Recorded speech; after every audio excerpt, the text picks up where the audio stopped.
All right, so we're going to be looking at some workouts done by professional soccer players and how this guy rated them. Then I'm going to give my feedback on whether I agree with the rating or I disagree with the rating and why. So let's get started.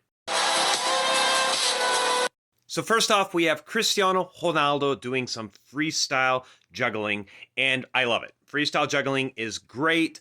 I would probably give it closer to a 7 or 8 out of 10, not the 9 out of 10, but here's the thing. I think freestyle juggling is great for your technical abilities, your creativity, and it just makes training fun, especially if you're doing solo training, which if you want to be an elite level player, you're sometimes going to have to train by yourself. So freestyle is one outlet to do so. Neymar doing squats. So this is one of the ones I'm probably going to disagree with him the most. He gives lifting weights a 0 out of 10. And here's the thing.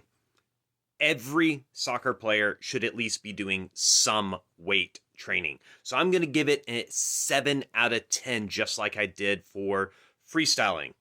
And the reason is that all the evidence shows that strength training does make you a better athlete, more resilient, and you perform better on the pitch. You run faster, jump higher, and you have better success rate in physical duels.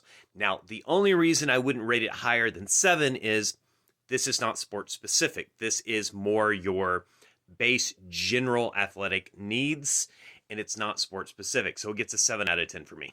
Dimitar Berbatov doing wall passing. Wall passing is maybe one of the best drills you can do for solo training, so I'm giving that a 9 out of 10. That's almost as good as it gets for solo training. Even better if you incorporate some balls that are in the air, so you have to bring it down out of the air. Now, the only issue I have with wall training is it's not practical for everybody. Not everybody has a wall where they train. And if you don't have a wall, you can't do wall training. But wall training allows you to have the ability to actually pass and receive, which coming from horizontal angles, which is more similar to passes you would be receiving in a match, opposed to juggling, which the ball is almost exclusively going to be going up and down vertically. So wall passing, 9 out of 10, absolutely love it. Diego Maradona, small-sided games. Now this is the one true 10 out of 10. Small-sided soccer or street soccer or futsal is literally the best thing you can do to become a better player. If you're playing small-sided games, it's literally the best thing for your technical abilities, your fitness, because it's very constant, you don't get many breaks, and your soccer IQ, because you're constantly having to concentrate, make decisions, and make plays. I actually think small-sided soccer makes you a better player than playing in the full 11-sided game. Because here's the thing, in the 11-sided game, you can hide. You can actually take moments off from concentrating and stuff like that. Because the field is so large, there's moments where you're only passively involved at best. However, in 5-a-side, if you take a moment lapse of concentration, you're hurting your team. Your team is going to get hurt by your mistake. So small-sided soccer, 10 out of 10, it's the best thing you can train to become a better player. Sergio Ramos, sand training.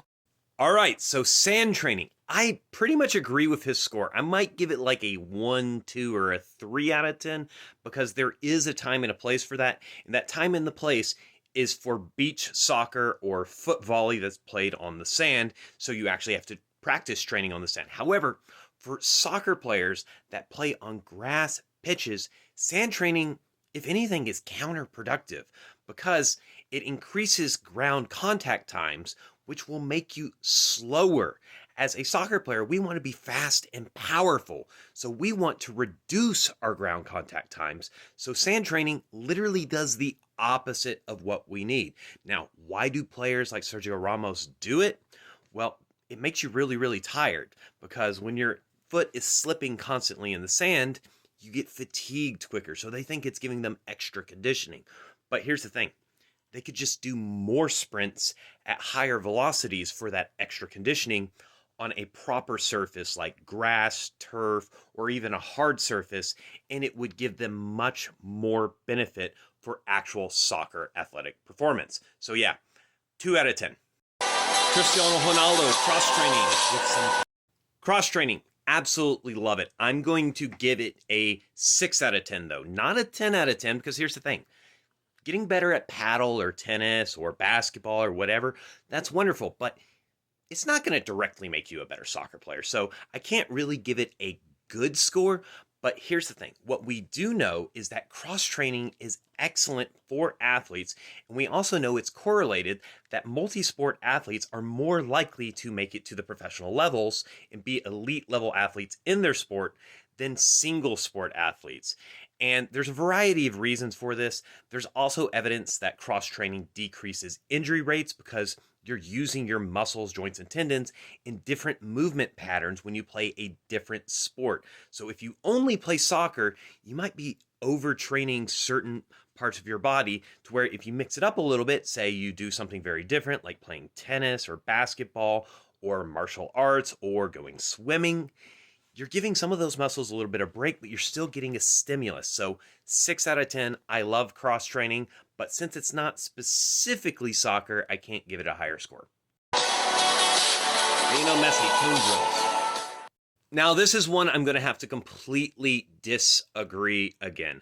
I'm giving cone drills an 8 out of 10. And here's the thing. The fact of the matter is, that cone drills do not do all the harm everyone says. They say that they make you a robot. They make your dribbling robotic and unnatural, and you're just learning to go through the cone patterns. But here's the thing. It only ruins creativity if you don't have any creativity with how you put out the cones. You can put the cones in any pattern you want and do a different drill every single day if you want. So there is nothing about it that actually ruins your creativity. Not to mention, even with your more creative freestyle dribbling that you would intuitively do in a game, we have to have those fundamental skills, the fundamental cuts, change of directions, rolls, pulls, and all of those things. And the only way to do that is through repetition, hundreds, if not thousands of times. And this is where cone drills are very, very beneficial. If you've mastered hundreds of different cone drill variations, you're going to be better at your creative, freestyle, intuitive dribbling as well. So cone drills, they get a 8 out of 10 for me. So overall, I think this was a mixed bag. He gets some things right, he gets some things very, very wrong, and he gets some things in between. Now, what would I have liked to have seen some more in this video though? I would have loved to have seen speed training.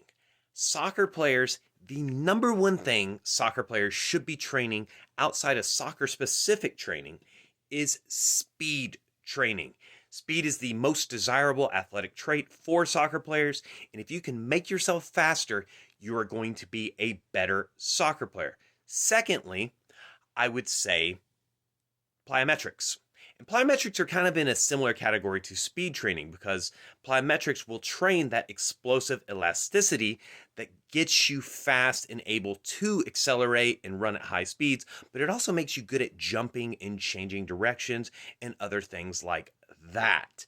And the last thing, and this is the one other thing that I'm going to give a 10 out of 10, getting 8 to 10 hours sleep at night. Probably one of the easiest fixes that I can get to make someone a better athlete is if I can convince them to actually get 8 to 10 hours of sleep every single night. If you aren't prioritizing sleep, you're not working hard enough to be the best soccer player you can be.